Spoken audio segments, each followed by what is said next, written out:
So we got 3 pages. We got about 4 or 5 interests.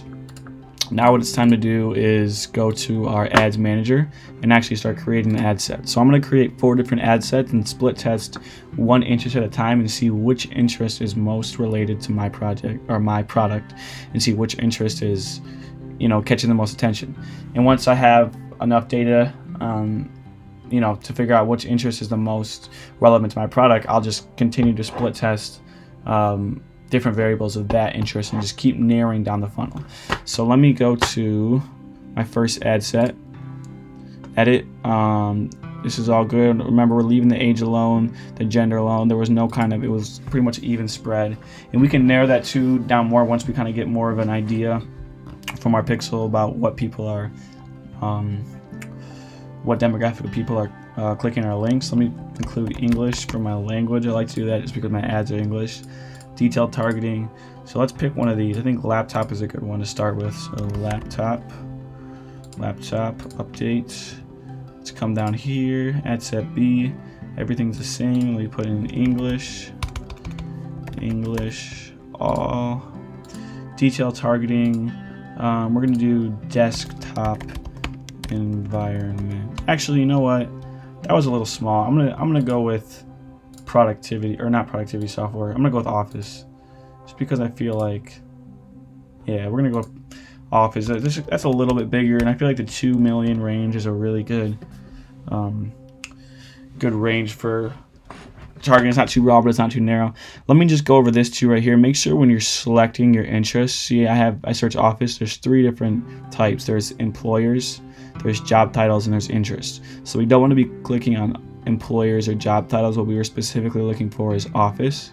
People who are interested in offices. As you can see, the size here is significantly smaller compared to this one, which is much bigger. So we're going to click on Office, update. We'll test 2 more. Let me edit this. English, good. We'll put a page in here. We'll put staples in this one. Staples. Store, was it? Or nah, we'll just do Staples in, because this is the company that we're trying to target. Okay, and one more. Let's put in the penny hoarder.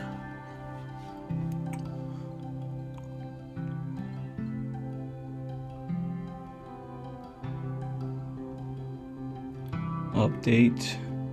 So right here you can see we have the automatic placements or edit placements. You're gonna want to choose edit placements, and I always like to just keep it to the Facebook feeds and Instagram feeds, mainly because that's really where you're gonna see the ads. If you think about dropshipping ads, you've always really just seen them in the Instagram and Facebook feeds, and it's kind of universally suggested to keep it that way. That's just where people engage with your ad the most, when it's in their feed. So I like to keep it to that.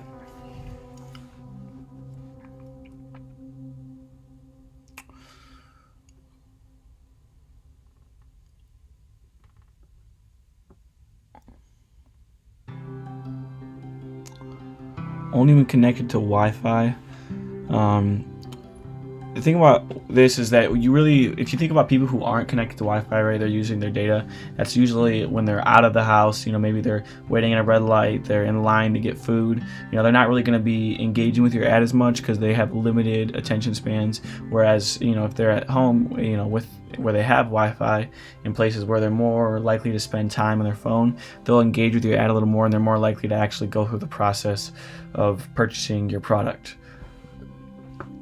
So that's really up to you to choose. I kind of leave that blank just because I don't really, I don't know too much about it, and I haven't seen any data to really prove to me whether or not I should do it.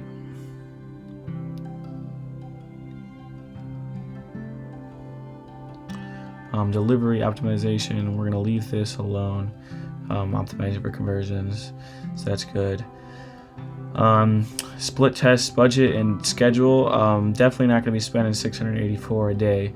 I'm going to change that to $20 daily, just because I want to be spending $5 per ad set. on a 4-day duration, just because 4 days is usually about how much time you need to start seeing